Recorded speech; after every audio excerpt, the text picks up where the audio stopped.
Hello, Houston. It's Elizabeth Miranda, your bilingual realtor. We're here with Casa, Vida, Houston.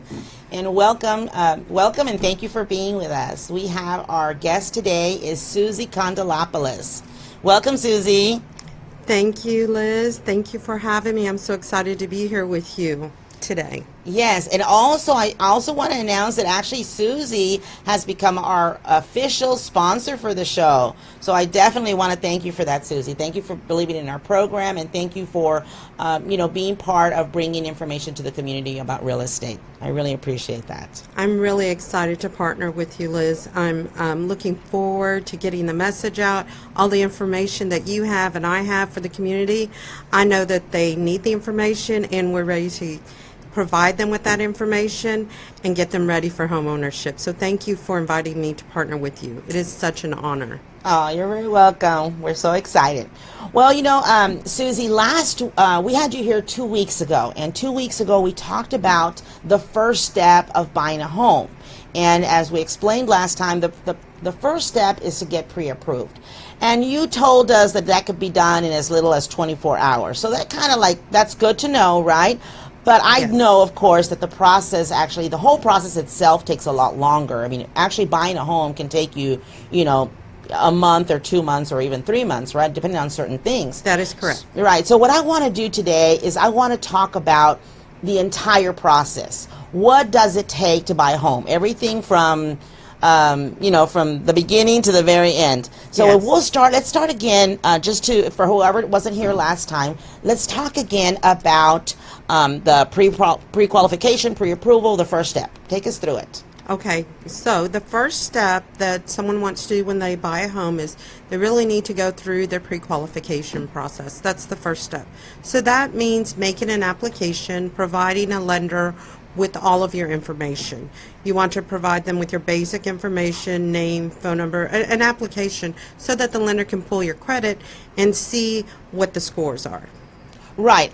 And as you can see on the screen right now, we have 19 steps to home ownership. That's pretty small print, but just so you know, I'm sure Susie can send you this. Yes. Right. So yes. So actually, there are 19 steps from beginning to end, and so we have it on the screen right now. So if anyone wants that information, you can contact Susie through Facebook. You can put a comment here, and she'll be happy to email it to you. But we're going to talk about all these different steps that are involved. So Susie, so the first step we said is pre-qualification, right? And then the next step is... So the first step is pre-qualification. The lender needs to see what your scores are to see if you qualify at that time.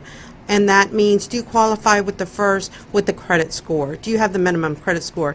And you have lenders that go down to 580 for FHA, then 620, and then usually 640 is the minimum.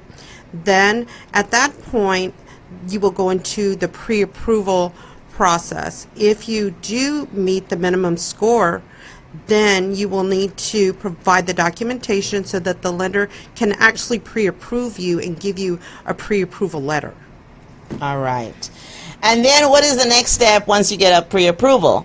So once you're pre-approved, you are ready to partner with your real estate agent, and you're ready to go out and look for a house. Exactly. That's basically when we come in as realtors. Once you've got that pre-approval, then it's okay to look for homes. Now, the actual process of finding a home can take you anywhere from a day to a month, because it really depends on you, how long it's going to take you to find a home. Honestly, we have people who go out in a day and they find a home. Some people, it takes them 2 or 3 days. Sometimes it takes 2 or 3 months. And quite frankly, I've had some people that take a year, but it shouldn't take you that long.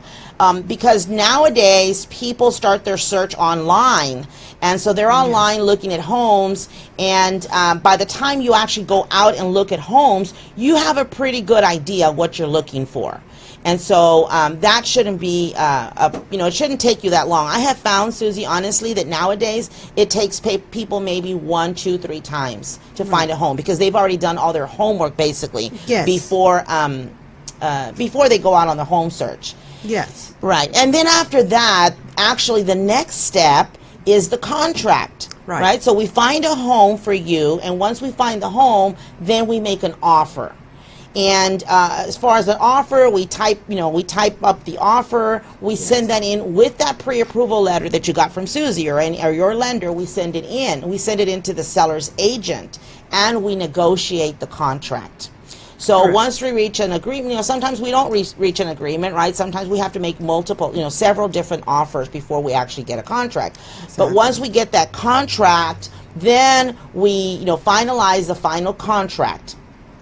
And at that point, we then get that contract as realtors. We get the executed contract, and we send it to the lender so that then Susie can start her process, the other part of the process of the loan. So that's what I wanted to talk about, Susie, today, because last time we Yes. said, getting the approval is, could take 24 hours, but then we also said it takes 30 days to 45 days to close. So what is the next step? Why does it take that long? Okay, so the next step would be you get your executed contract, as Liz just said, and then you or the real estate agent needs to provide the executed contract to your lender. As soon as it is executed, executed means that you sign it, the seller signs it, the agent sign it, and it has an executed date. As soon as the lender gets that, they will normally go ahead and disclose, meaning that we have put in the address of the property, the title company, if there's any seller contributions, who's paying for the title policy, all of that the lender needs to put into the computer and go ahead and generate some disclosure, a big disclosure packet. That will be sent to you, and then it's your job to go ahead as the buyer to execute those documents, sign them, date them completely, every document, and send it back to your lender. As soon as it is disclosed, then the lender is allowed to put the file into processing. Now, the processing and the underwriting is what takes the 30 to 45 days. It just depends.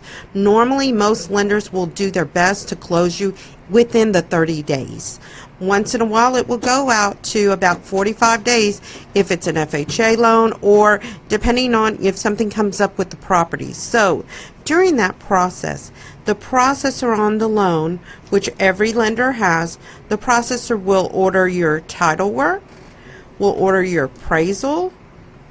A lot of times, before we even order the appraisal, you have your option period where that you can order the inspection on the property. Yeah, well, let's talk about that. I want to talk Yes. about that. So yes, actually, there's a lot of different things going on that, a lot of times consumers don't realize. While the lender is doing some things, the realtor is doing some things, and then even the title company is doing other things. So there are a lot of people working on the loan. Exactly. So as I said, once we turn the contract into her, we give it to the lender, but then Right. we as realtors will help you schedule your inspection.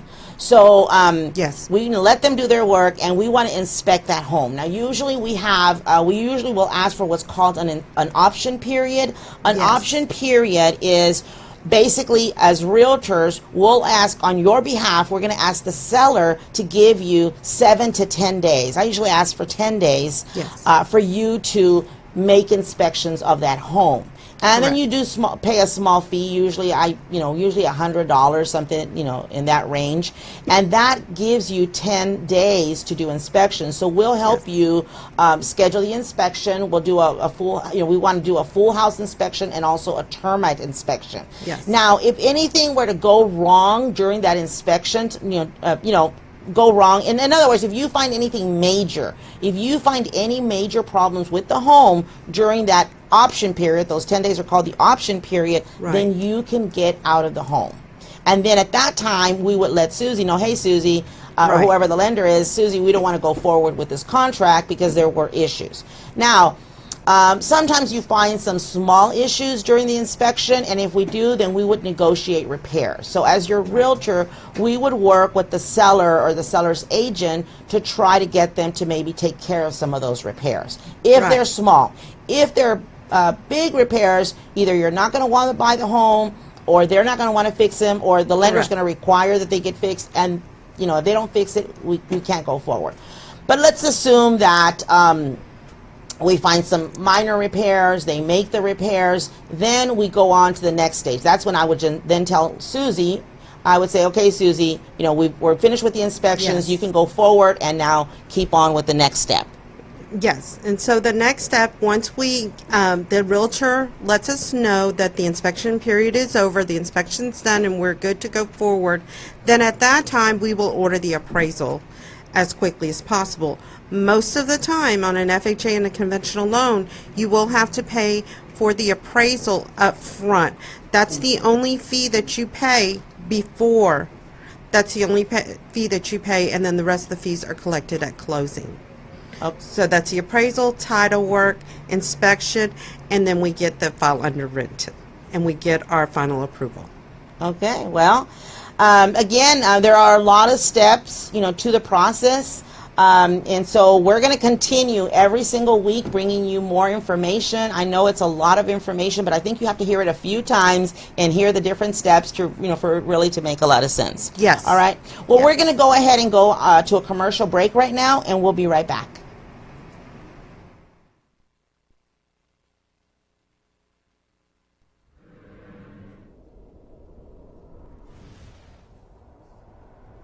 Well, welcome back to our show, Casa y Vida Houston, and we are on to our second segment. And so we've got my co-host, Jose Manuel Diaz. Welcome, Jose. Thank you for inviting me again. We have a great show today. We have some amazing guests. One of them is they're actually both from Grupo Teatro Indigo, and they're gonna tell us a little bit more about their organization. So welcome. Domingo Banda and Eddie Gonzalez. Thank you for having us. Thank you for having us. So, tell us more. What is Grupo Teatro Indigo? Well, Grupo Teatro Indigo, it's a community organization. We decided to get together to should be like a community group to teach through the arts. Basically theater. That's what we do. Okay. We've been doing that for about This is our 10th year. 10th year. This is our 10th year. Wow, 10 years. And so you're teaching through the arts. So what kind of programming do you have, or what do you have any projects you'd like to tell us about? Well, yeah, I mean, we also do a web series. Everything we do, we try to educate our community. So the recent project we just released is called Flas Novelas. And we're on the third season. It's a web series that creates awareness on anything that has to do with HIV or drug abuse or anything that has to teach the community in any way. And so you're dealing mostly with social issues.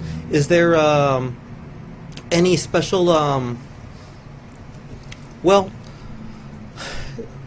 so where can we find this type of programming? It sounds like something that the community definitely needs to see. Well, the web series since season 1, it's been on YouTube. It's open to the public, and basically the content it's about prevention, HIV prevention, any kind of STDs, and what was the other alcohol?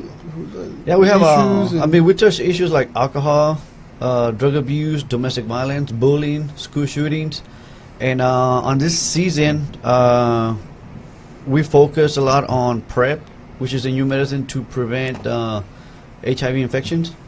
So, thanks to FLAS, the organization we usually do a lot of work with, they got funds through the city from Houston Health Department, and that was our main goal, is to educate people on what is PrEP and what PrEP does. Wow, that sounds really interesting. So right now we're showing the people just kind of a little preview, little video that you said. So who all is involved in this? Like, do you have any actors or anybody that people might know? Yes, this season is 4 episodes. Uh-huh. And each episode, we have not only local actors, a lot of local talent it's participated on this season, but also we brought up some people from Mexico City and from Miami. We have Lina Santos, which is a really well-known Mexican actress from Mexican cinema. We have Irma Infante, which is Pedro Infante's daughter. She was part of this third season.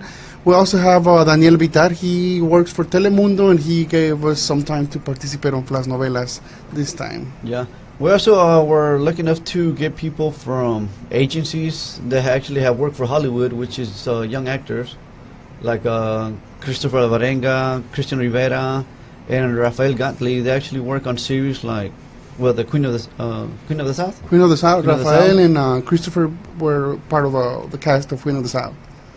Oh wow! And so the content, the stories, where do those come from?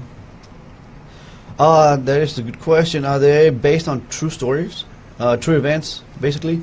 And what we do is we get together with Flas and we like brainstorm on what kind of stories we want to touch. And after that, we do a series of interviews, which is Domingo and myself. We interview people, which is Flas's client. And then from there, we sit down and transcribe the interviews, and then I create the stories on the issues that we're touching. And then we just implement what, in this case, was prep, to teach about prep. Okay. Oh, so then these are real stories, and these are Yes. they're original stories written by you. That sounds very interesting. Yes, and the stories. I don't know if you've. I mean, you helped us on the first season actually, and you saw how strong they are. So the stories are based on true events. So the stories are really strong. It has strong content, but I think that's a really good way to reach our Latino community, which is presenting them as novelas with real issues and as strong as possible to educate at the same time. That does sound like a great way. And yes, I did enjoy working on the working behind the scenes on the first season. They were very powerful stories, and they were presented really well. I do think they are a good way to engage the public. I mean, there's so many issues like this that we just don't talk about, and I'm glad there's a way to bring this into people's homes. Is there anything that you think we should know more about the series or about what you're working on? Well, I think it's really important for the community, especially for us, the Hispanic Latino community. You know, sometimes this kind of subjects, you know, we don't really talk about it. We're embarrassed to talk about it with the family. It's just like we keep it to us. And these novelas, they probably teach you or show you how to handle this kind of subjects, or how to at least to approach them, because that's what we want. You know, educate our community. Basically, that's the main thing to do. And you know, what a better way to do it with a novela, because our community has the novela culture, so we think it's really important to educate through this. And it's really important for the people to just go check it out. It's free, you know, it's for everybody. And yeah, I mean, this I think going back to the Latino community, there's a lot of stigma against what HIV is. So our goal is, as using the theater, using the arts and the stuff that we do, is to educate, you know, to try to cross over the barrier, you know, try to end the taboo that we live in. And because we're kind of hardheads as Latinos, and it's hard to talk to the families, it's hard to talk to people and try to explain what HIV is and what it does and how it affects the people, you know. And the number one death on people living with HIV is the stigma that lives around it, because a lot of us are scared to disclose our status or share with people or try to help people how to prevent on passing on the disease. Or yeah, I mean, it's all about prevention. Okay. Wow. That's some really great information, and I'm glad our community can hear this information and see it expressed so well through a program. So you're on your third season. How many episodes total do you have? Well, the first season we had 8 episodes. Second season was only 2, and with this one is 4. Okay. So that is 14 episodes 14 now. episodes. Wow. So you have a lot of content and a lot of different topics you touch on. Yes, especially, I mean, like, the number of episodes per season, it depends on the founding, you know, like, the first season was founded for 8 episodes, the second one was just founded for 2, so, and this one was for 4. You know, it depends on the founding for the programs. That's the reason the seasons have different type and number of episodes. Yes. So about what is the length of each episode? I mean, are they 30 minutes or how long are they? Well, the episodes are meant to be from 15 to 20 minutes. Sometimes we've gone a little bit beyond, close to 30 minutes, but it has to be between 15 and 20 minutes. Oh, okay. So we have to cramp up an entire story of true events in just like 15 to 20 minutes episodes. Wow, that's a lot of content to deliver in that Yes. in that amount of time. You must be very talented to get that in. Well, yeah, I mean it's an entire team that we work. Like I do. I mean, I write the script, so my scripts are pretty long. So once the filming begins, which Domingo's in charge of, he has to manage to get all the scenes filmed, and then the editing is what actually gets the story all crammed up into the 15 to 20 minute episodes. Okay. And this is just out of my personal curiosity. Start to finish, when you're doing an episode, how long does it take? Like how? Well, for this season, the third season, we actually been working for close to a year since we started with all the, all the processes. We started getting together with Flash to talk about the ideas of the information we needed to cover on this one, and then the interviews with the people. The interviews might be from 2 hours even to 4 hours, where people's telling us their stories, Yes. and then I mean it's taken us a year to complete. From day one until the episodes got released this past March 21st. Yeah. Okay. So have all of the episodes been released? Did you release them all together, or are you releasing them like one at a time? No, actually, all four are on up on YouTube on Flash Inc. channel. Just go to looking for Flash or Flash Novelas, and you can find them. You should be finding each season. I mean, you can start watching from the first one until this one, the third one. The third And if season. you just want to watch the third one, you can just check out the third one, which is really good. I mean, it's got really great stories. Wow, that's great to know. And as far as and just so we know, as far as your theater group, is there any interesting events you got coming up? Yes, so we're preparing a new play based on mental health issues for our community, Hispanic community. Sometimes it's the lack of information that sometimes we don't look for help, sometimes that we don't know where to look for help, and we're trying to help. We're trying to do a play and also a mental health fair with it, along with it. We have the play inside the theater, outside we have a fair for the people to get information. We're trying to get as many organizations as we can so we can deliver also the entertainment, but also the information to the people to seek for help. Wow, it sounds like you have some really amazing projects that are really going to impact our community when it's all said and done. Is that what you set out to do when you created your theater group? I think that was the basic idea of the group. Just make it like a community group that we don't only entertain, but we also inform the people. Most of the plays that Eddie's been writing, it's about that. To have a message on them, not only go and just go to the theater and get entertained, but also take a message. Yeah, I believe when we started, our first play was 10 years ago.